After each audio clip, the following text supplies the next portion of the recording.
Shalom, saudara-saudara yang diberkati oleh Tuhan. Kita bersyukur bahwa di tengah-tengah wabah virus COVID-19, kita masih bisa beribadah di rumah masing-masing.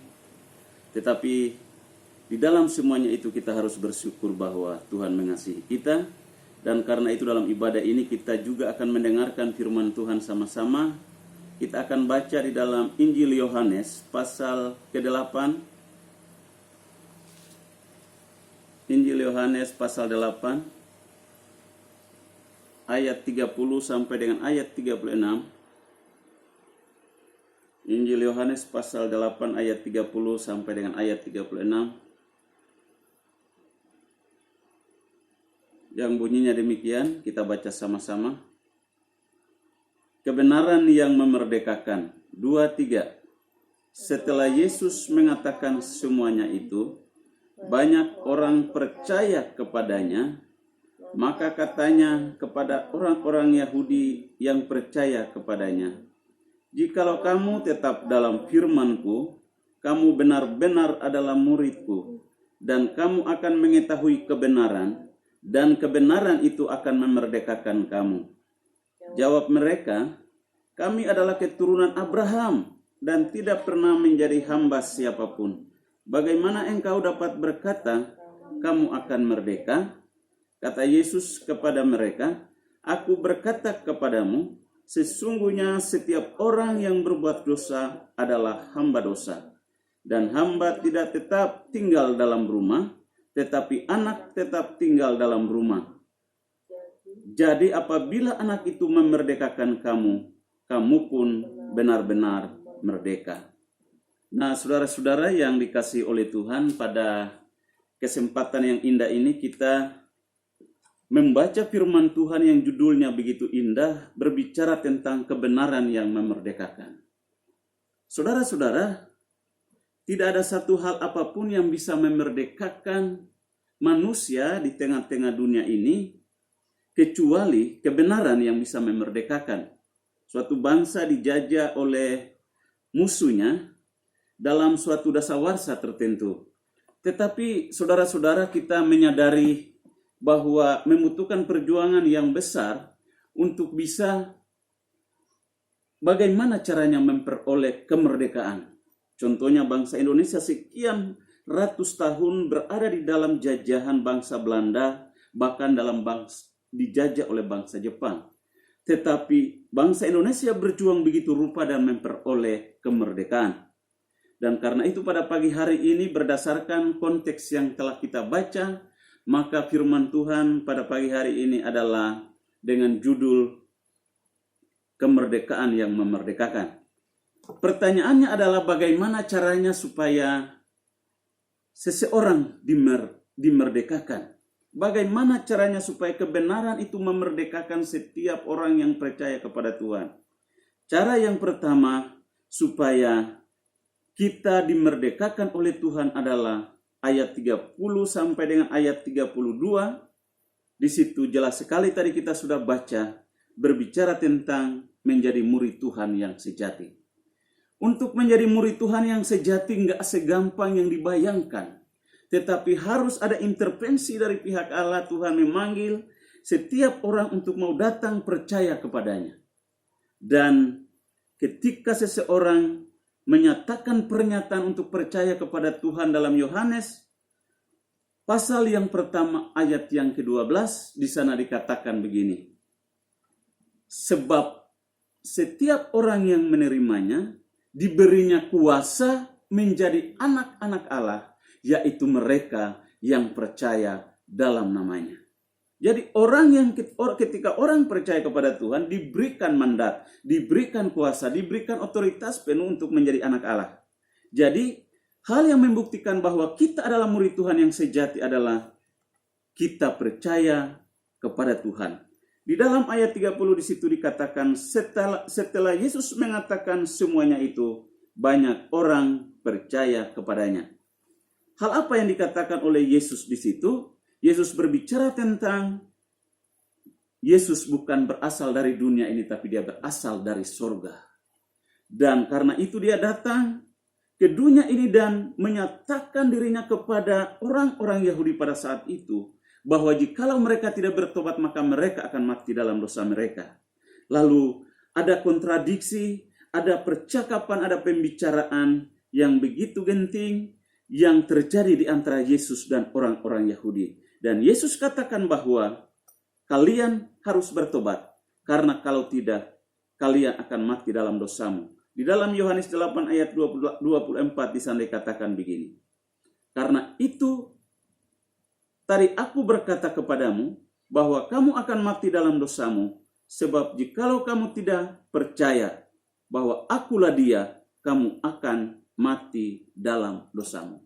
Kalau tidak percaya kepada Allah, maka mereka akan mati dalam dosa mereka.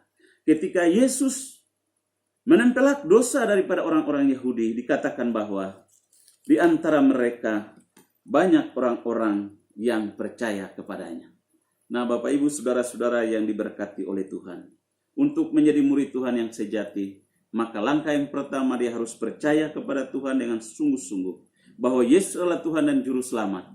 Dan bukan hanya itu saja, tetapi di dalam Yohanes 15 ayat 1-8 di sana dijelaskan panjang lebar tentang pokok anggur yang benar, di mana Yesus katakan bahwa akulah pokok anggur yang benar dan Bapakulah pengusahanya.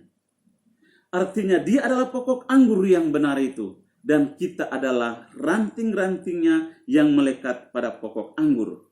Di mana di dalam ayat selanjutnya, di dalam ayat yang terakhir, di dalam ayat 7 dan ayat 8 Yohanes 15 di situ dikatakan, jikalau kamu tinggal di dalam aku dan firmanku tinggal di dalam kamu, mintalah apa saja yang kamu kehendaki dan kamu akan menerimanya. Dalam hal inilah Bapakku dipermuliakan, yaitu jika kamu berbuah banyak dan dengan demikian kamu adalah murid-muridku.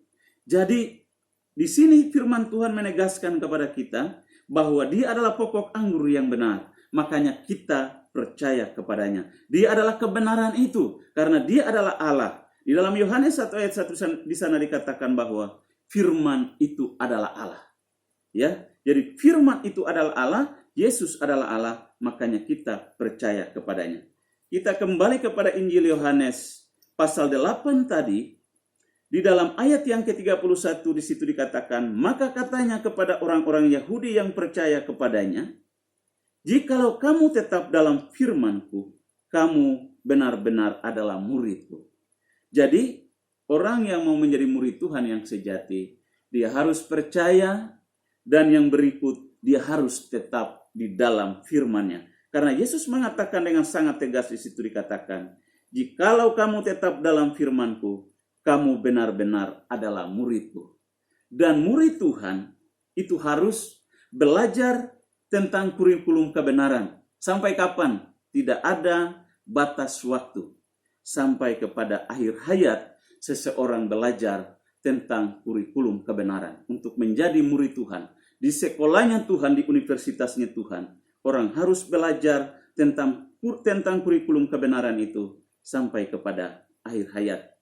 Kita baca dalam Yohanes 14 ayat 21, di sana dikatakan, Yohanes 14 ayat yang ke-21, di sana dikatakan dengan sangat jelas, Yohanes 14 ayat 21,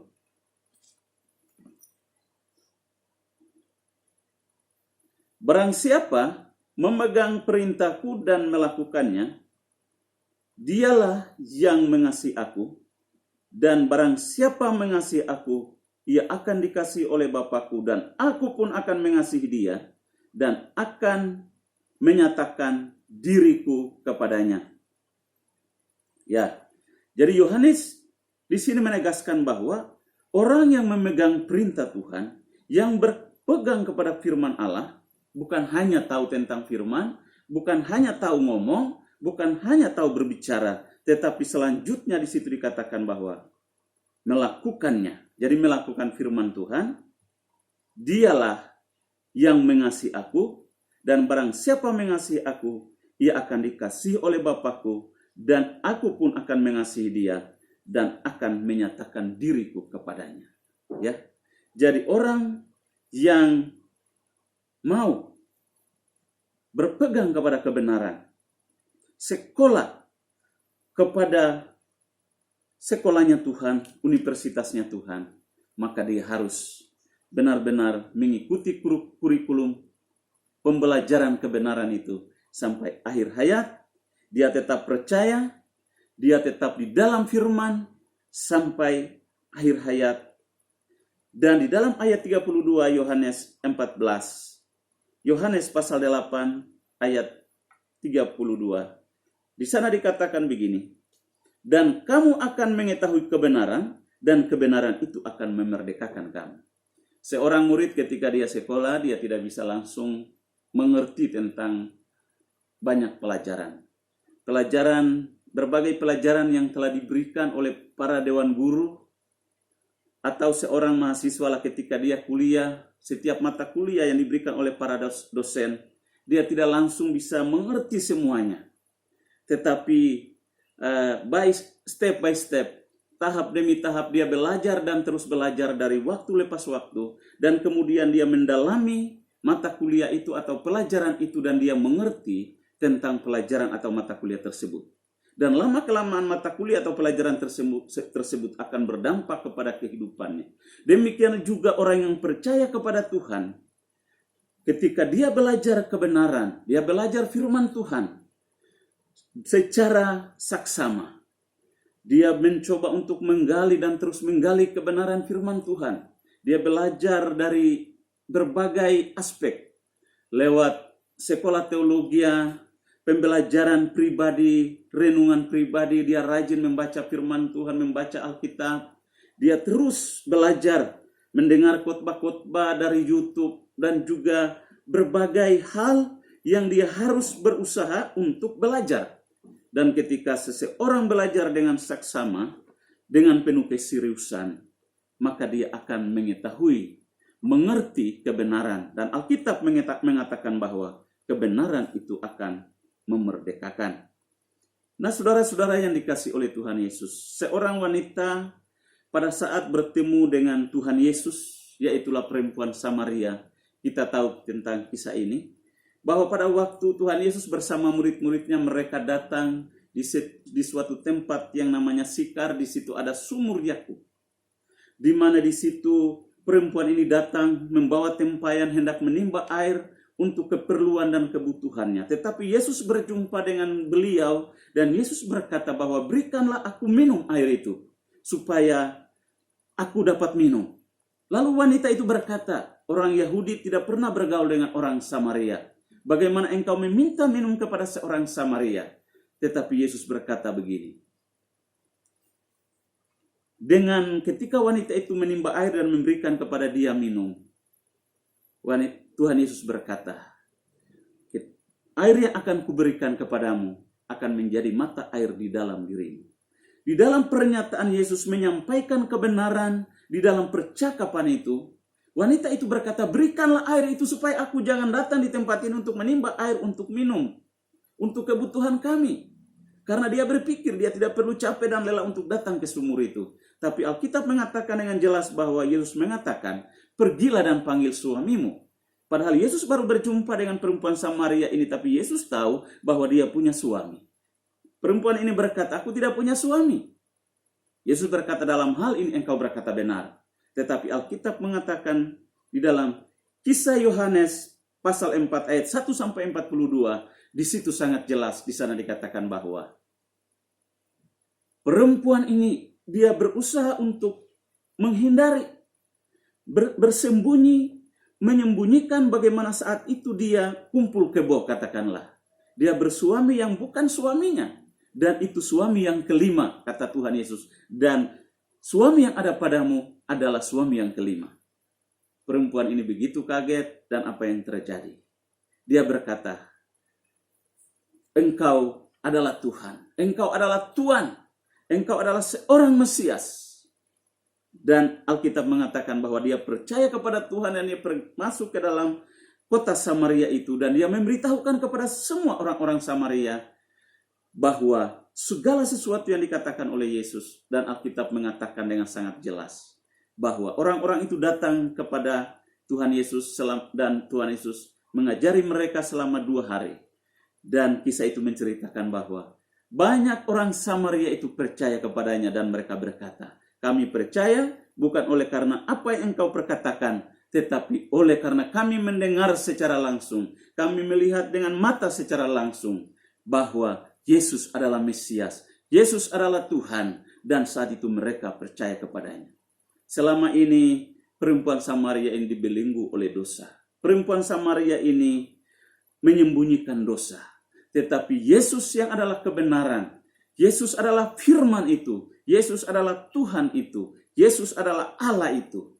Dia menyatakan kebenaran, dan kebenaran itu memerdekakan kehidupan wanita ini.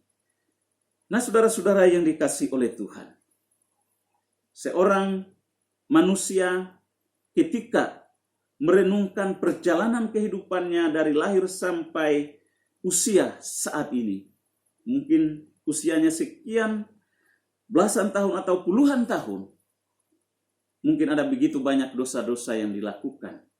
Tetapi firman Tuhan berkata bahwa ketika dia mendengar firman Tuhan, mendengar perkataan Yesus, mendengar kebenaran, dia respon akan kebenaran itu. Dia percaya kepada Tuhan. Dia percaya akan firman-Nya.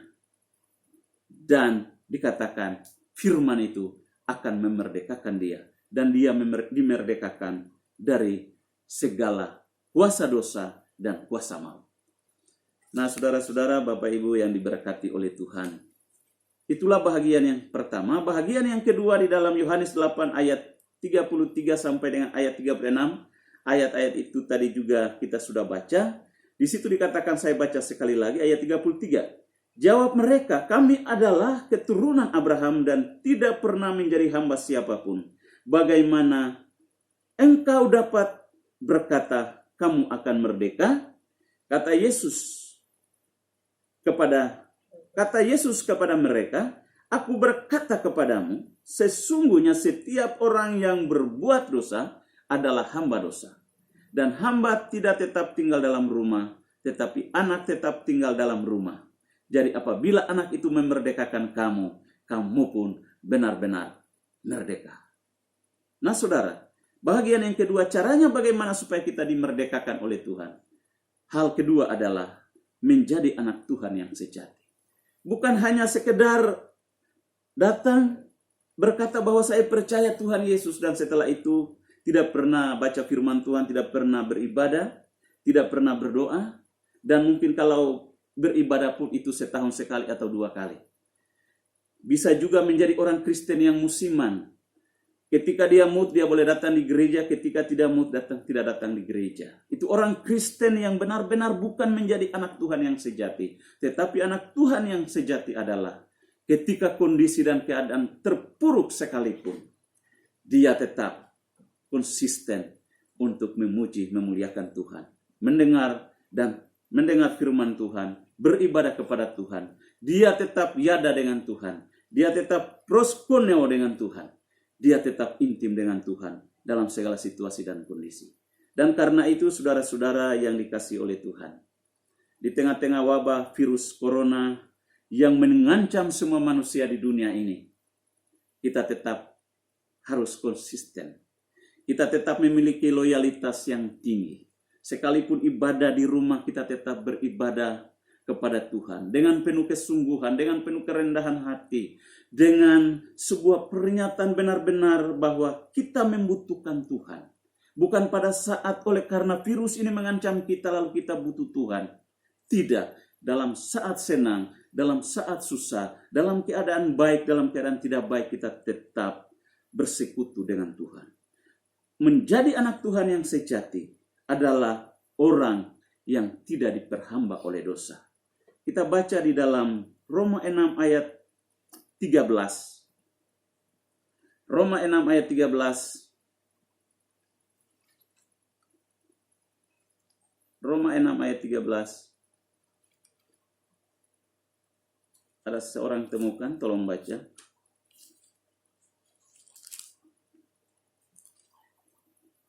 Janganlah kamu menyerahkan anggota-anggota tubuhmu kepada dosa untuk dipakai sebagai senjata iman.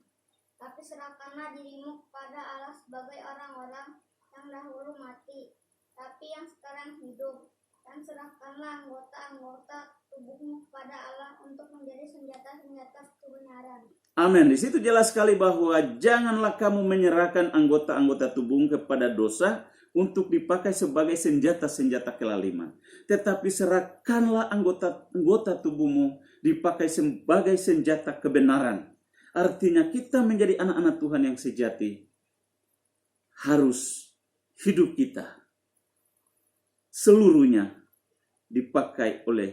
kita harus pakai untuk menjadi sarana dan prasarananya saluran penyampaian kebenaran.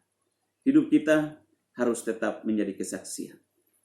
Di dalam 2 Korintus 5 ayat 21, di situ dikatakan bahwa dia yang tidak mengenal dosa dibuatnya menjadi dosa karena kita. Dia yang tidak mengenal dosa tetapi dibuatnya menjadi dosa karena kita.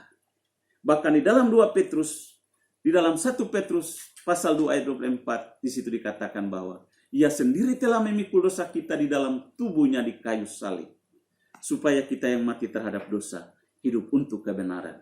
Oleh bilur-bilurnya kita disembuhkan oleh Tuhan. Oleh bilur-bilurnya kita disembuhkan. Jadi ia sendiri telah memikul dosa kita di dalam tubuhnya. Allah begitu mengasihi kita sehingga dia mengaruniakan anaknya yang tunggal satu-satunya datang ke dalam dunia ini. Supaya setiap orang yang percaya kepadanya tidak binasa, melainkan beroleh hidup yang kekal. Dan di situ dikatakan bahwa ia sendiri, tidak ada sosok lain yang bersama Yesus mati terentang di atas kayu salib, memikul dosa semua manusia, menggantikan posisi kita. Dia dibuatnya menjadi dosa, supaya kita yang berdosa itu dibebaskan dari dosa. Kenapa? Karena kita makhluk ciptaan yang termulia, diciptakan segambar dan serupa dengan Allah. Dan karena itu, saudara-saudara, jangan mengkhianati anugerah Tuhan dengan berbagai hal, keinginan-keinginan daging, perkara-perkara duniawi, hal-hal yang bersifat dosa. Tanggalkan itu. Firman Tuhan katakan, matikanlah dalam dirimu segala sesuatu yang duniawi. Orang yang matikan dalam dirinya segala sesuatu yang bersifat duniawi, maka dia berkenan kepada Tuhan. Di dalam Yohanes pasal 8, poin berikut, menjadi anak Tuhan yang sejati adalah orang yang tidak diperhamba lagi oleh dosa. Dan di dalam ayat 36, di situ